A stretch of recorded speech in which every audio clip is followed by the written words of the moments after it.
All right, so this video is going to be for if you were absent on Wednesday the 30th, which is a white day, or Thursday the 1st, which is a red day. So if you're absent on either one of those days, that's what this video is for.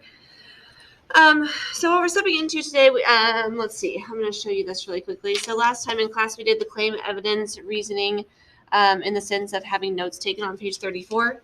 And so what we're going to do today is we're going to talk about how you can take an article, a mentor text, and you can look at that and you can actually decide what the claim is.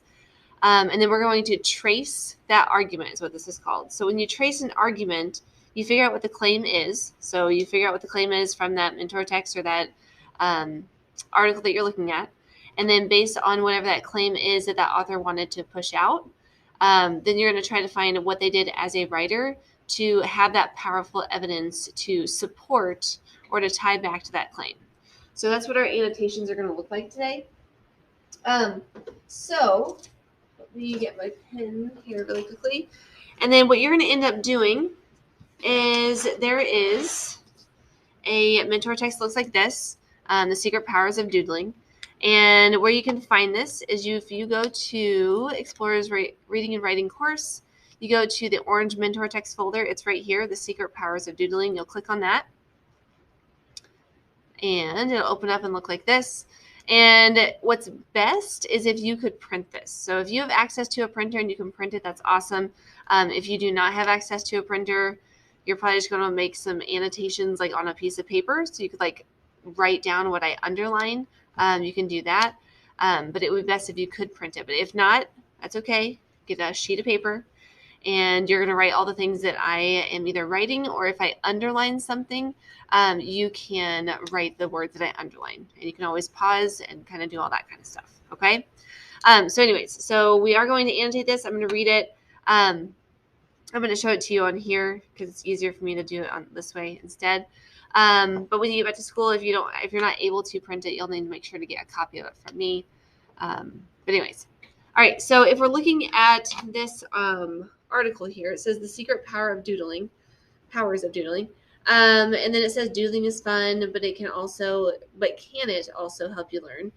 So looking at that, not even reading the rest of it, we can like already kind of tell what the claim is for what the author is wanting to claim about doodling. And what I'm gathering is that doodling can help you learn.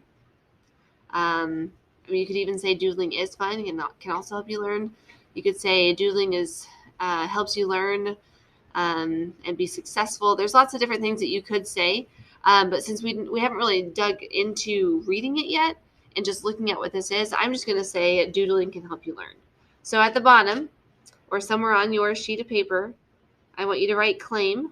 You should be able to see that pretty well. So again, if you're doing it on a separate sheet of paper because you're not able to print this, I'll show you what I would do is I would just have a separate sheet of paper.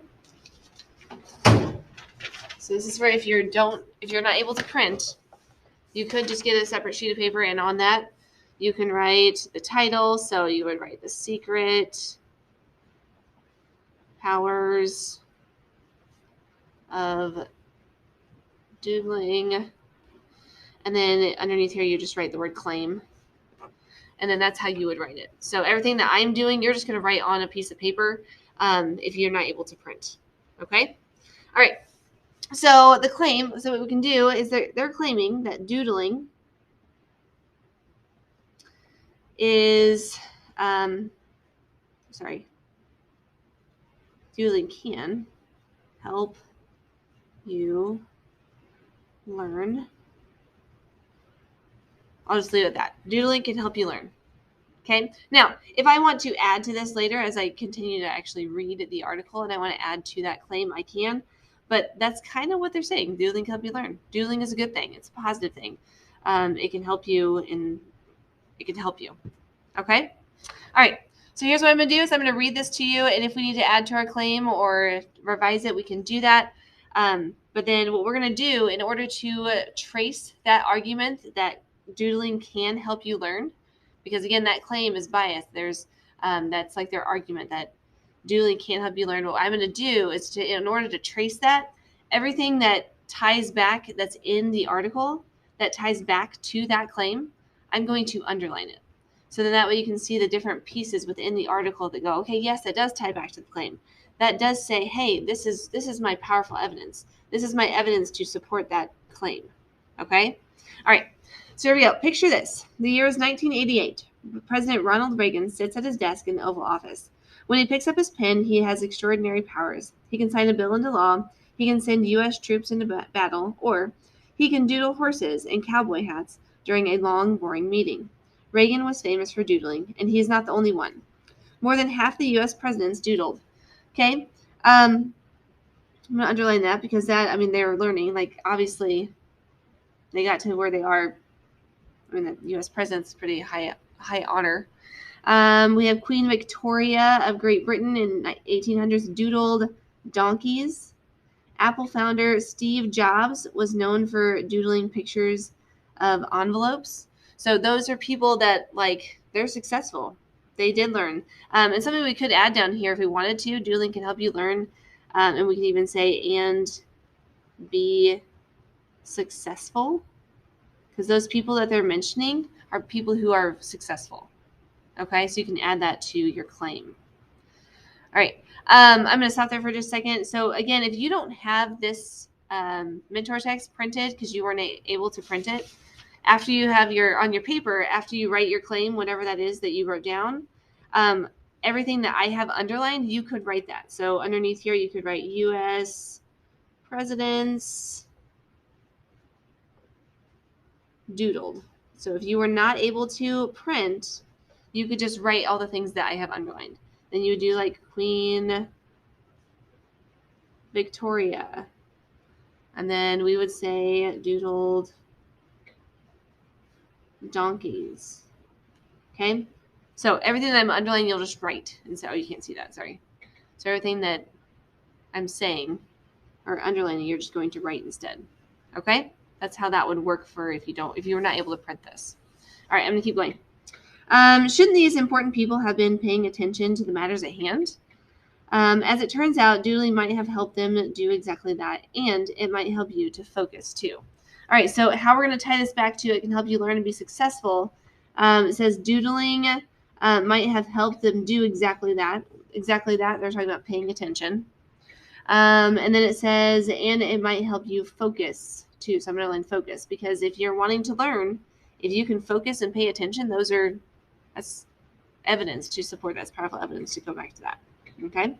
It's tracing an argument. All right. Everyone doodles. Doodles are casual scribbles and sketches. The pictures, shapes, and squiggles, we find ourselves scrawling on napkins and notebooks. According to Sunny Brown, author of The Doodle Revolution, doodling is a universal behavior. It's as natural as singing and dancing, she says. As soon as children can hold a piece of chalk, they doodle on the sidewalk. Of course, people have been doodling since long before chalk and sidewalks even existed. Thousands of years ago, our ancestors made simple drawings in the sand and on cave walls. It wasn't until recently, however, that scientists began asking an important question. Why do we doodle? Okay, so we're going to go on to the next page of this. Doodles, not daydreams. In 2009, a psychologist named Jackie Andrade decided an experiment to help determine why we doodle. To test the relationship between memory and doodling, she divided 40 people into two groups and instructed everyone to listen to a recording of a tediously long voicemail. One group was told to doodle shapes while listening, and the other group was not. Okay? So, in the end, the doodlers recalled 29% more of the voicemail. Okay, so this right here is telling me that that supports the claim that it helps people learn because 29% more recall the information. So in other words, doodling seemed to help them remember what they heard. Okay. Still, many people view doodling as a silly distraction. It's often thought of as something we do when we lose focus. But in fact, doodling can help us keep focus. Okay. So again, that goes back to that claim. So as we're writing underneath there, we're tracing this argument. Their argument is the claim. And so this claim, these are the things that are supporting that claim. So we're tracing it, how it's going through. Here's how it works. When we're learning something new, your brain can grow tired. You might start to zone out, daydreaming about the cheesy pizza you plan to eat for lunch or the tricky violin solo you've been perfecting. You might even fall asleep. This is when doodling can be an effective strategy. So doodling can be an effective strategy. It enables your brain to stay active while still getting a bit of a break. It's enough to keep you alert, but usually not so absorbing that you stop paying attention, as you would if you played on your phone or watched TV. Staying focused isn't the only potential benefit of doodling. It may improve your mood too. Researchers have found that doodling can have the same uplifting effect on your brain as laughing or eating chocolate. Okay, so I'm going to add that in here. So that's a positive thing. Okay, don't overdoodle it. It is possible, however, for doodling to become a distraction. If it slips into finishing your graphic novel or sketching detailed pictures of your cat, you probably aren't focusing on much else. To prevent yourself from getting too wrapped up in the doodle when you need to be paying attention, Brown suggests drawing doodles related to what you're trying to focus on. A volcano while learning about magma, for instance. Okay, so drawing doodles related to what you're trying to focus on, that's going to help you be more successful. And then it says creating that visual can help you retain what you're hearing. Okay, so that's another piece of tracing that argument. Retain what you're hearing. Retain means that you're able to grasp onto it. It's your information. You understand it. So the next time you need help focusing, try doodling. Who knows? It might just put you on the path to the White House. Okay? So that's just kind of what we did today in the sense of this is just one example of how to trace an argument. So again, that argument is the claim. Doodling can help you learn and be successful.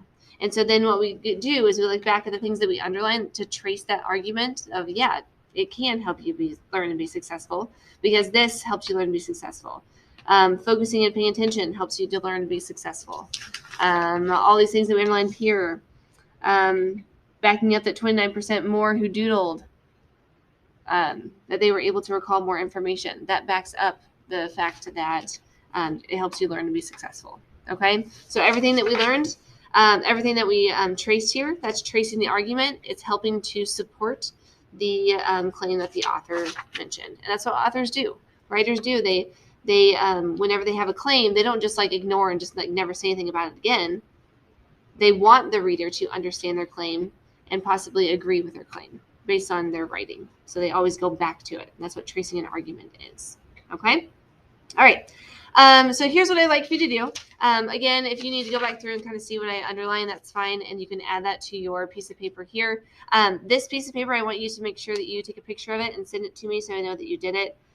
Or if you had the actual printout of this, you could take a picture of this and send it to me as well.